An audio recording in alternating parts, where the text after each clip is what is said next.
안녕하세요. 대단히 반갑습니다. 수필 읽어주는 남자 자한형 이종수입니다. 이번 시간은 68번째 시간으로 노블레스 오블레즈의 2를 읽어드리도록 하겠습니다. 노블레스 오블레즈의 2. 다음으로는 존 F 케네디의 노블레스 오블레즈이다. 그는 병약한 몸이었음에도 불구하고 아버지의 간청에 힘입어 해군에 입대하게 되고 태평양 전쟁까지 참전하게 된다. 참전도 참전이지만 그 전투의 와중에 부하들을 구하기 위해 전심전력을 다했던 것이다. 그는 진정한 전쟁 영웅이었고 지도자로서의 도덕적 업무를 훌륭히 수행해냈던 것이다. 지도자의 덕목으로 필요한 부분을 그렇게 훌륭하게 소화해냈다. 그런 반면에 또 한 명의 케네디가의 일원이었던 에드워드 케네디가 있다. 이 사람은 그럼 그 부분에선 부족했다. 그래서 그는 상원으로서 만족해야 했다. 1969년 7월 18일 늦은 밤 매사추세츠주 체퍼퀴딕 성에서는 온 미국을 떠들썩하게 한 교통사고가 일어났다. 당시 상원의원이었던 에드워드 케네디가 예비서 메리조 코베즈니를 태우고 차를 몰고 가다가 다리 난간을 들이받고 물속에 추락한 사고였다. 케네디 의원은 차문을 열고 헤엄쳐나와 극적으로 살았으나 예비서는 차 속에서 숨지고 말았다. 문제는 케네디 의원의 처신이었다. 비서를 남겨둔 채 홀로 살아남은 데다 사건을 시시하기 위해 늑장 신고를 한 것이 도덕성의 헌결로 부각되었다. 80년 민주당 대통령 후보 예비선거에 나오자 사람들은 절대로 안 될 일이라고 보이콧을 해버리고 말았다. 상원의원으로서는 괜찮을지 모르나 미국 대통령으로서는 부족하다는 것이 미국 시민의식이었던 것이다. 왜 우리나라에서는 이렇게 노블레스 오블레즈를 몸소 실천하시는 분이 없을까 하고 되돌아보게 되었다. 병자호란 때 나라를 위해 헌신했고 불모로 이역만리까지 가서 고초를 겪고 신호도 있었고 경주의 최부자는 사방 백리에 굶어 죽는 자가 없도록 자선을 베풀고 선을 쌓기도 했다고 전해진다. 지금까지 경주 고택으로 보존되어 있는 경주 최부잣집의 가원 중 하나에 들어있는 적선의 예도 유명하다.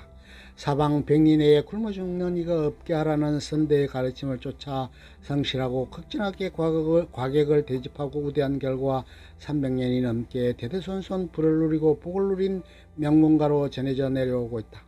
이렇게 세상의 이름을 드날리게 된 것은 하루아침의 일이 아니라 마음을 다해 자신을 버리고 이웃을 위해 적선했기 때문에 가능한 복이었을 것이다.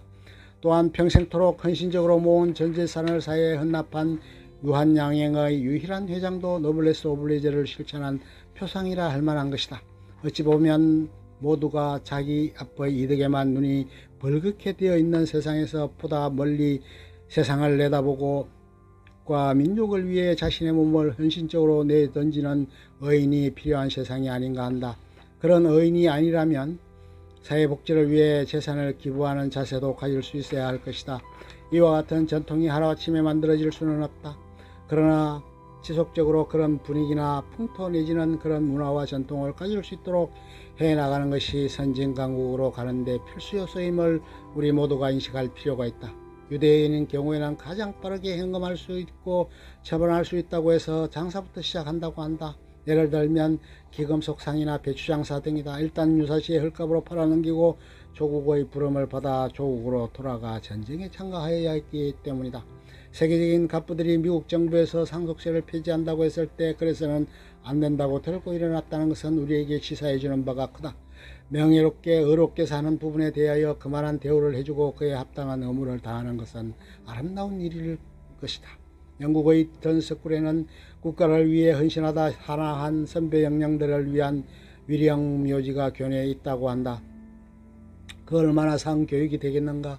왕족이 먼저 솔선수범해서 전쟁터로 가는 전통을 가진 나라, 그것이 문화강국이며 선진국이지 않겠는가. 영국과 아르헨티나가 포클랜드 전쟁을 벌였을 때 영국 황태자가 제일 먼저 전쟁에 참전했다. 우리나라에서 만약 이런 상황에 처해졌다면 사회주의 도청의 자제들은 과연 어땠을까? 실제로 얼마 전에 있었던 천안함 사건이나 연평도 해전 이후 젊은이들의 국가에 대한 의식은 많이 발전되었다는 보도는 상당히 고무적이라 할 수 있을 것이다. 천년의 역사를 가진 로마에서 유래한 노블레스 오블리제는 유럽의 전 국가에서 면면이 살아 숨쉬는 기풍이라고 하지 않을 수 없다. 동양이라고 해서 이런 게 없었던 것은 아니다. 모택동도 그의 아들을 6.25 전쟁 때 내보냈고 그가 전사했다고 해도 그의 시체도 찾지 말라고 했다는 말에서 정말 가슴이 뭉클해지지 않을 수 없었다. 중국 공산당 2인자로 유명한 졸레 같은 이도 자신의 무덤을 만들지 말라고 해 한 줌의 흙으로 돌아간 청빈의 대명사로 중국인의 존경을 한몸에 받고 있다. 어렵고 힘든 일은 기피하고 대의를 위해서 전체를 위하고 조직을 위하는 것에 인색해서는 결코 건강하고 부강한 국가와 나라를 만들어낼 수 없는 것이다. 우리에게 취약한 요소로 작용되는 지도자의 솔선수범 내지는 표상이 되는 부분이 아닐까. 귀족계급도 없고 높은 의무감도 없다.